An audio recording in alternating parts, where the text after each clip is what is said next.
ER educational channel में आप सभी का स्वागत है। आज हम बात करेंगे मुंशी प्रेमचंद्र जी के जीवन और परिचय के बारे में, जो हिंदी और उर्दू साहित्य के सम्राट, जिन्हें अपनी लेखनी से भारतीय समाज, किसान और मजदूर वर्ग की आत्मा को स्पर्श किया था। तो इनका जन्म हुआ था 31 जुलाई 1880 लखनऊ बनारस में। इनका वास्तविक नाम था धनपत राय श्रीवास्तव। माता पिता का नाम था आनंदी देवी, जो एक गृहिणी थी, और अजय लाल, जो एक पेशे से डाक क्लर्क थे। बचपन में इनके माता पिता का देहांत और भीषण आर्थिक संघर्ष शुरू हुआ। इनकी लखनऊ गांव का साधारण सा परिवेश था। पारिवारिक पृष्ठभूमि, पिता का डाक घर में इनका क्लर्क थे। इन्होंने शिक्षा में सबसे पहले मदरसा में इन्होंने प्रारंभिक शिक्षा ली, जो इन्होंने उर्दू और फारसी का ज्ञान हुआ, और अंग्रेजी के लिए इन्होंने मिशनरी स्कूल में दाखिला लिया। और संघर्ष, इन्होंने बचपन में बहुत सारा संघर्ष किया। कम उम्र में जिम्मेदारियों का बोझ होना। अब इनका देखते हैं साहित्य की यात्रा और नामकरण।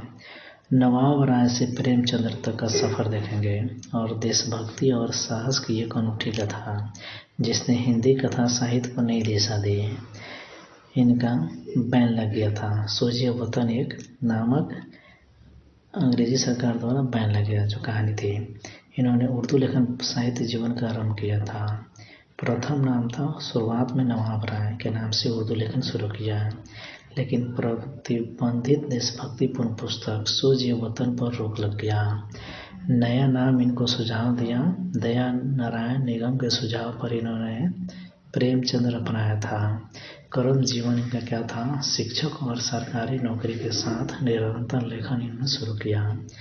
हिंदी में आगमन प्रेमचंद्र नाम से अमर प्रसिद्ध हुए। पेशा क्या था इनका, स्कूल शिक्षक और शिक्षा विभाग में। अब देखते हैं प्रमुख उपन्यास इनका कौन कौन था, जो समाज का दर्पण कहा जाता है। इनके उपन्यासों में किसान, मजदूर, नारी और दलित जीवन की पीड़ा का सजीव और यथार्थ चित्रण मिलता है। पहला था गोदान, जो किसान जीवन की त्रासदी और संघर्ष पर महाकाव्य है। उसके बाद है गबन, जो मध्यम व समाज की दिखावा की प्रवृत्ति को बतलाती है।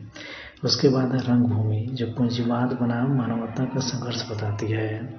उसके बाद सेवा सदन, नारी जीवन और समाज की कुरीतियों के बारे में बात करती है। गोदान ऋण और किसान की व्यवस्था के बारे में बताती है। गबन जो आभूषण प्रेम और भ्रष्टाचार के बारे में बताती है, कैसे इंसान आभूषण के लिए भ्रष्टाचार करता है। रंगभूमि सामाजिक राजनीतिक चेतना के बारे में। सेवा सदन नारी समस्या और सुधार के बारे में बताता है। अब हम देखते हैं इनकी प्रसिद्ध कहानियाँ, जो भावनाओं का सागर है। आम आदमी की छोटी छोटी खुशियाँ, बड़े दुखों और बाल मनोविज्ञान को कहानियों में पिरोने की अद्भुत कला थी इनके पास। यानी आम आदमी की छोटी छोटी खुशियाँ, छोटी छोटी बातों की बात पर दुखी होना, इनके कहानियों का प्रमुख पात्र थे। जैसे इनकी कहानियाँ थी ईदगाह, बाल मनोभावों और त्याग की संवेदनशील कहानियाँ। कफन थे, गरीबी द्वारा संवेदनाओं की मृत्यु का चित्रण था। पूस की रात, कड़कती ठंड में किसान की विषमता के बारे में इन्होंने बताया। नमक का दरोगा, यानी कर्तव्य, ईमानदारी और भ्रष्टाचार का द्वंद्व। जैसे दादी के प्रति निस्वार्थ प्रेम, ईदगाह में। कफन में भूख और मानवीय गिरावट। पूस की रात में हल्कू और उसका कुत्ता, और नमक का दरोगा में सत्य की जीत। आप देखते हैं इनकी विचार शैली और विरासत के बारे में। गांधीवादी विचारों से प्रेरित है ये।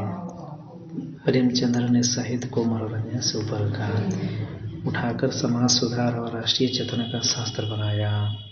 इनकी भाषा शैली क्या थी, हिंदी उर्दू का सुदूर मिश्रण, जिसे हिंदुस्तानी कहा जाता है। शैली क्या थी, यथार्थवाद। यथार्थ मतलब होता है कि समाज में जो चल रहा है वैसे उसका चित्रण करना, इसी को यथार्थवाद कहते हैं।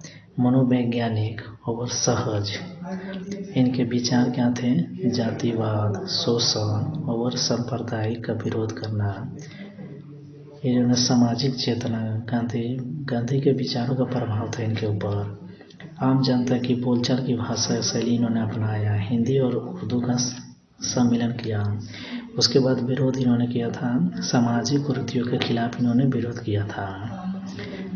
और इनका अमर विरासत था यथार्थवादी साहित्य के जनक, जो कि एक राजा और रानी के जीवन में क्या होता है उनके बारे में न लेकर इन्होंने आम आदमी के जीवन के संघर्ष, शोषण और वर्ग में कैसे चल रहा है उनके बारे में बताया।